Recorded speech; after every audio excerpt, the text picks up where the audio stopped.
friends, welcome to all of you on my YouTube channel Shukla and company. Friends, आज हम BHU BCom interns की accountancy के topic पे बात करने जा रहे हैं। थोड़ा सा यहाँ पे इंट्रो देंगे और हम आपको दिखाएंगे कि क्वेश्चन कैसे पूछा जाता है। कि आज के टॉपिक स्टार्ट कर रहे हैं उससे पहले हम एक बात बताएं कि कल हमने जो BHU बीकॉम इंटर्न्स का इंट्रो क्लास दिया था उसको देखने के बाद बहुत से बच्चों के माइंड में डाउट्स क्रिएट हो गए। उन्होंने बोला कि सर इतना ज्यादा टॉपिक है, कैसे पढ़ेंगे, क्या क्या होगा, टाइम कम है। बेटा टॉपिक क्या किया है BHU ने, एक एक आपको बाइफरगेट करके बता दिया है कि कहां से कितने क्वेश्चन आएंगे। आप ये जरा से भी मत घबराओ कि टॉपिक्स बहुत ज्यादा हैं। वो सारे टॉपिक्स आपके 11th और 12th में कवर हो चुके हैं। जो आप 11th एंड 12th की बुक्स पढ़े हो उन्हीं से है।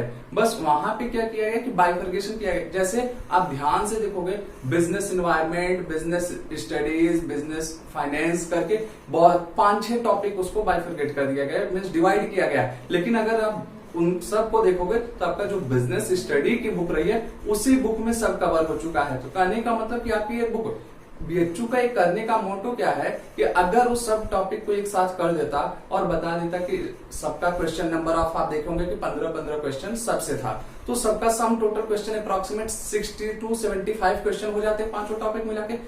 आपका फोकस उसी पे तुरंत चला जाता। अरे यहाँ 75 क्वेश्चन है, आप वेटेज ज्यादा देखिए, पढ़ना स्टार्ट कर देते हो उसी बुक को।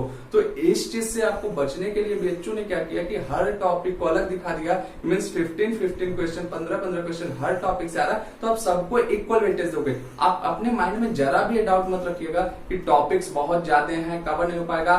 जितना आप 11th एंड 12th में सिलेबस पढ़े हैं सारे के सारे टॉपिक उसी बुक से हैं, आउट ऑफ सिलेबस कुछ भी नहीं है। तो इसलिए घबराने की जरूरत नहीं है। आप टच में रहिए, क्लासेस देखते रहिए। हम आपको दिखाते हैं कि कैसे BHU में क्वेश्चन पूछा जाता है। हम आपको यही यहाँ सिखाने वाले कि आप क्वेश्चन को कैसे अटेम्प्ट करोगे, आपके माइंड में कहां से डाउट होगा। और एक चीज और क्लियर कर लीजिएगा, कोई भी बच्चा बीकॉम एंट्रेंस के लिए अकाउंटेंसी का न्यूमेरिकल न लगाने के चक्कर में पड़े, क्योंकि न्यूमेरिकल BHU बीकॉम एंट्रेंस में नहीं पूछा जाता। मीन्स हम कह सकते हैं 1% चांसेस आते हैं अगर न्यूमेरिकल आपका आता है पार्टनरशिप से, प्रॉफिट शेयरिंग रेशियो वगैरह से आ जाता है। लेकिन आप ये कहो कि बाकी कहीं से न्यूमेरिकल आपको पूछा जाए, न्यूमेरिकल नहीं पूछा जाने वाला। तो आज हम बेसिक्स थोड़ा सा और डिटेल में चलते हैं, इंट्रो लेते हैं कि अकाउंटेंसी हमें कैसे टॉपिक्स कवर करने हैं और कैसे क्वेश्चंस को घुमा घुमा के पूछा जाता है। मीन्स हमें थ्योरी कितना डीप स्टडी करने है वो आपको देखना है। पहली चीज तो इधर आप देखेंगे हम एक हिस्ट्री ऑफ अकाउंट्स बता रहे हैं। एक चीज याद रखना बेटा कि ये जो 4 पॉइंट आपको हम यहाँ पे दिखा रहे हैं, गारंटीड कर लो कि इसमें से एक क्वेश्चन आपके BHU बीकॉम एंट्रेंस में 100% आता है हर साल, और इस बार भी आएगा। ये 4 टॉपिक आपको एकदम क्लियर होना चाहिए कि मीन्स यहां से एक क्वेश्चन आने ही वाला है। वो क्या है? Father of account. Father of account Luca Pacioli, बहुत सी जगह ल्यूकस पैसियोली बोला गया है, तो दोनों जगह सही है। ध्यान देना सर नेम पे पैसियोली होना चाहिए आपका, ल्यूकस पैसियोली या ल्यूका पैसियोली, दोनों ऑप्शन आपके सही है। फिर अकाउंटिंग की स्टार्ट कब हुई है? 1494 में अकाउंटिंग स्टार्ट हुआ है, ये पता होना चाहिए। किस जगह पे स्टार्ट हुआ? इटली। अगर इटली में पूछा जाए तो वेनिस नगर। और रूल्स क्या है? अकाउंट जो आप पूरा जनरल एंट्री करते हो, लेजर बनाते हो, जितना भी आज तक आप लोग किए हो, सब किस रूल पे बेस्ड है पूरा अकाउंटिंग, उसको बोला जाता है डबल एंट्री सिस्टम, मीन्स दोहरा लेखा प्रणाली जिसे हम बोलते हैं हिंदी में। तो एक 4 चीजें आपको पता होनी चाहिए। अब यहां से कैसे पूछ लिया? आपसे पूछ लिया फादर ऑफ अकाउंट कौन है? लुका पैसियोली। या आपसे ये पूछ लिया डबल एंट्री सिस्टम जो रूल है वो किसने दिया? तब भी आपका आंसर होगा लुकस पैसियोली ही, मीन्स लुका पैसियोली ही। तो इस तरह से आपके माइंड में क्या होना चाहिए कि एकदम क्लियर इमेज होना चाहिए कि पूरा का पूरा टॉपिक आप डीप स्टडी करो। फिर rules of account, personal account का क्या रूल है? जैसे debit the receiver, credit the giver. फिर रियल अकाउंट का debit was coming, credit was goes out. फिर नॉमिनल अकाउंट का debit all expenses and losses, credit all income and gains.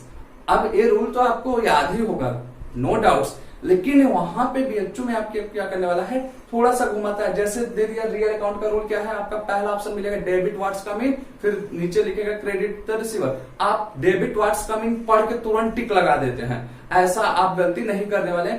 आपको पूरा ऑप्शन पढ़ना है, यही चीज होता है, क्योंकि वहां एग्जाम का प्रेशर रहता है, बहुत जल्दी में रहता है। डेबिट व्हाट्स कमिंग पढ़े, अरे हाँ रियल अकाउंट में यही था, लेकिन क्रेडिट का आइटम हमने पढ़ा नहीं, तो उसको भी आपको पढ़ना है। मीन्स ऑप्शन आप डिटेल में पढ़ के, तभी चारों ऑप्शन पढ़े बिना आप कभी नहीं लगाओगे आंसर। कई बार होता है कि पहला ऑप्शन भी सही होता है, दूसरा भी, तो आप पहला पढ़े तुरंत टिक लगा दिए, लेकिन एक गलत हो जाएगा। आपको आंसर ट्रू नहीं, मीन्स एक चीज होती है आपका आंसर और ट्रू होना चाहिए, दूसरा था फेयर। यहाँ पे बीएचयू बीकॉम एंट्रेंस में आपका आंसर जो होना चाहिए ट्रू एंड फेयर, मीन्स आपका सही हो और तार्किक भी हो, दोनों चीजें होनी चाहिए। आगे एग्जाम्पल्स ऑफ अकाउंट, ये बहुत इंपॉर्टेंट चीज है, आपको जितना अधिक एग्जाम्पल हो सके याद कर लीजिए, क्योंकि एग्जाम्पल्स बहुत से पूछ जाते हैं। जैसे पूछ लिया परचेज अकाउंट कौन सा अकाउंट है, रियल, पर्सनल, नॉमिनल क्या है, फिर ऐसे सेल्स अकाउंट क्या है, ड्राइंग अकाउंट्स किस टाइप का। मीन्स एग्जांपल्स आपको जितना अधिक याद होगा, तो वहां से भी जो क्वेश्चन बनेंगे वो आप बड़े आसानी से कर सकते हो और आप 3 नंबर वहां से भी ले सकते हो। Principles of account, accounting principles आप लोग पढ़े होंगे, वहां से भी क्या होता है कि आपका एक क्वेश्चन एटलीस्ट बनेगा, और उसमें से कुछ प्रिंसिपल्स बहुत इंपॉर्टेंट है, उस पर हम बात करेंगे। जैसे बिजनेस एंटिटी कॉन्सेप्ट हो गया, मीन्स पृथक अस्तित्व की अवधारणा हो गई, या फिर आपका गोइंग कंसर्न कॉन्सेप्ट हो गया। ये कुछ प्रिंसिपल्स हैं, कंजर्वेटिव्स हो गए, कंसिस्टेंसी, जो ज्यादा इंपॉर्टेंट है। इंपॉर्टेंट आपके हर प्रिंसिपल्स है, लेकिन कुछ ऐसे कि जिससे क्वेश्चन आने के बहुत ज्यादा चांसेस होते हैं, उसके बारे में हम बात करेंगे।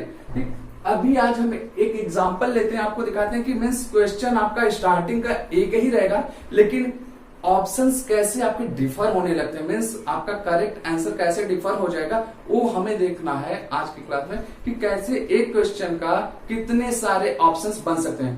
कहने का मतलब इससे हम आपको केवल ये दिखाना चाह रहे हैं कि अगर कहीं आपने किसी एक क्वेश्चन को सॉल्व करके सही टिक लगा दिया, तो आप उसको रटने मत लगिएगा, उसके डीप स्टडी को समझने की कोशिश कीजिएगा कि आखिर वहां पे वो ऐसा क्यों हुआ। अब जैसे हम बात करते हैं आउटस्टैंडिंग सैलरी अकाउंट इज, ये आपका हुआ क्वेश्चन, ऑप्शन आपके पास क्या मिला, तो अब आपके ऑप्शंस तब सही हो पाएंगे जब आपको आउटस्टैंडिंग सैलरी के बारे में अच्छे से पढ़े हो। जैसे पहला क्या, personal account, real account, nominal account, none of the above. तो आपको याद होना चाहिए आउटस्टैंडिंग सैलरी जो है पर्सनल अकाउंट में है, क्या करता है, इंडिकेट करता है आउटस्टैंडिंग सैलरी को।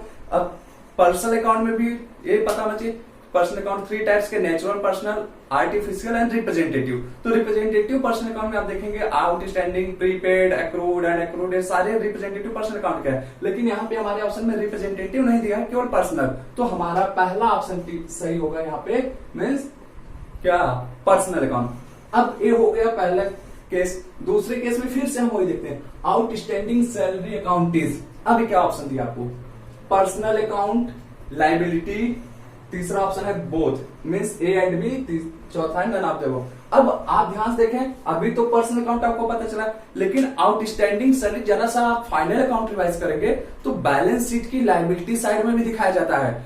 अब जो बच्चा ये वाला केवल पोर्शन किया है, मीन्स केवल रट लिया कि आउटस्टैंडिंग सैलरी तो पर्सनल अकाउंट होता है, तो यहाँ पे भी पर्सनल अकाउंट लगा देगा, वो अपने तरफ से सही है।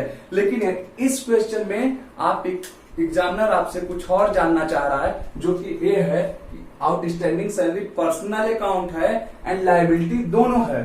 ठीक, ये दूसरा केस हुआ। थर्ड केस में हम चलो, outstanding salary account is representative personal account, real account, nominal account, assets.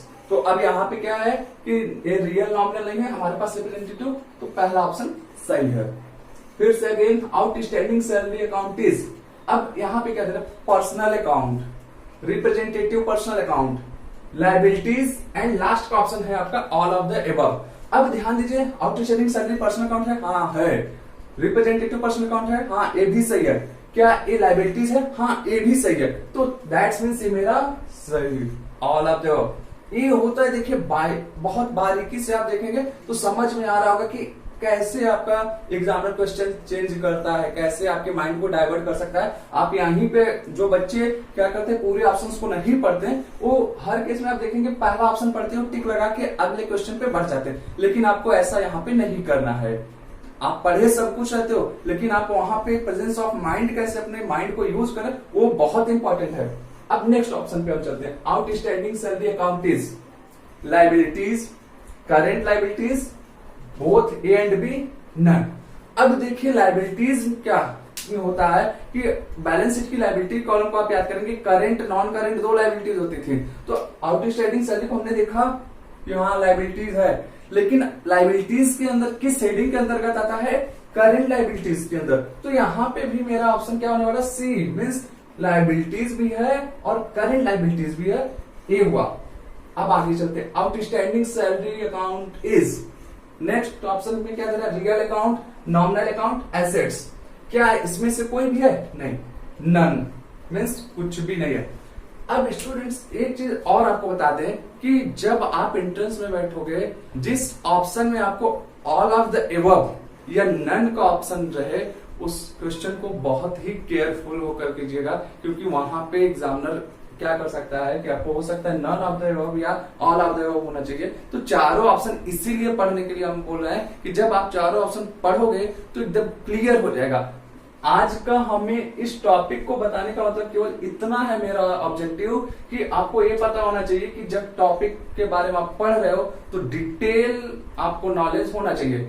आप जरा भी ना घबराएं कि नहीं सर कैसे होगा, हम हैं यहाँ पे, हम सब कुछ बताने वाले हैं, ठीक है। तो इस टॉपिक से आपको पता चला कि किसी भी एक क्वेश्चन का केवल एक आंसर नहीं होता है, कि एग्जामिनर उसी क्वेश्चन को किसी भी तरीके से घुमा के दे सकता है और हर में ऑप्शंस चेंज हो सकते हैं। तो अब आपको करना क्या है कि अपने न्यूमेरिकल पोर्शन को अभी तक जो लोग सॉल्व कर रहे हैं बीएचओ बीकॉम एंट्रेंस के लिए, वो छोड़कर चले आए किस चीज पे, थ्योरी पोर्शन पे। थ्योरी जितना ज्यादा अच्छे से आप पढ़े रहेंगे वही आपको हेल्पफुल करेगा बीएचओ बीकॉम एंट्रेंस क्वालिफाई कराने में, ठीक है। तो 2 साल हम लोग तो अपना टाइम लगा देते हैं न्यूमेरिकल, लेकिन आगे जो कंपटीशन के एग्जाम आने वाले हैं वहां पे आप कंपटीशन तभी क्वालिफाई कर पाओगे जब आपको थ्योरी बहुत अच्छे से याद आएगी, मीन्स बहुत अच्छे से आप थ्योरी को डिटेल में पढ़ोगे तब। तो हेडक न लें, अगली क्लास में हम लोग मिलेंगे तो हम प्रिंसिपल्स वगैरह पे बात करने वाले हैं कि अकाउंटिंग प्रिंसिपल्स और बाकी जो आपके टॉपिक्स हैं, फाइनेंशियल मैनेजमेंट हो गए, फिर बिजनेस स्टडी, उनसे भी रिलेटेड हम आपको कैसे कैसे क्वेश्चंस बनते हैं वो दिखाने वाले हैं। आप कनेक्ट रहिए। आज का वीडियो कैसा लगा कमेंट बॉक्स में जरूर बताएं, और हम आपको डे बाय डे लेक्चर के बाद बीएचओ बीकॉम से रिलेटेड क्वेश्चन प्रोवाइड कराने के लिए सोचें। बस आप लोग करिएगा, जो भी लोग वीडियो देख रहे हैं बीएचओ बीकॉम एंट्रेंस की तैयारी करें, हमारा व्हाट्सअप नंबर नीचे दिया रहता है। आप व्हाट्सअप पे क्या करो कि मैसेज डालो, मैसेज में कुछ नहीं डालना है, सिर्फ इतना डालना है कि आप बीएचओ बीकॉम एंट्रेंस की तैयारी कर रहे हो। तो मैं एक व्हाट्सअप ग्रुप क्रिएट करूंगा और उस व्हाट्सअप ग्रुप में डेली आपको क्या करूंगा, बीएचओ बीकॉम एंट्रेंस से रिलेटेड क्वेश्चन को डालूंगा और आप घर बैठे सॉल्व कीजिए। हमें भी पता है इस समय लॉकडाउन चल रहा है, आप लोग क्लासेस कहीं नहीं कर पा रहे, और ये सब कुछ आपके लिए फ्री ऑफ कॉस्ट है।